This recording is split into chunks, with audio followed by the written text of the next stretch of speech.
कि 4 दिनों के लिए बिहार से बाहर जाते हैं और कहते हैं कि बिहार कितना बदसूरत है, तो वो बिहार से बाहर रहने वाले बिहारियों, आज बिहार को तुम्हारी सबसे ज्यादा जरूरत है। अगर आज आप आते हैं और आज आप वोट देते हैं तो शायद आपको छठ के बाद दोबारा बिहार छोड़ के नहीं जाना पड़े। ये कंफर्म है कि छठ के बाद दोबारा जो पलायन किए हैं लोग, वो वापस युवा प्रदेश वापस नहीं लौटेंगे छठ के बाद। अगर हम लोग जाते हैं बाहर तो क्यों जाते हैं? सबसे पहली बात करते हैं शिक्षा की।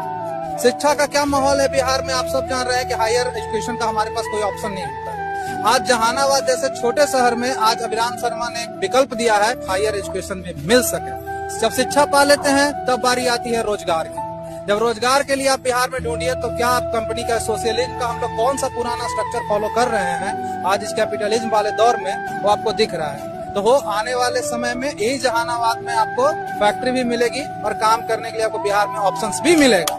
और तीसरी बात, स्वास्थ्य के लिए भी आप देख लीजिए कि बिहार की स्थिति वो बद हालत में है कि कुछ भी होता है तो सबसे पहले दिल्ली एम्स दौड़ते हैं। यकीन मानिए, सरकार बदलिए, जहानाबाद में भी एम्स बनेगा।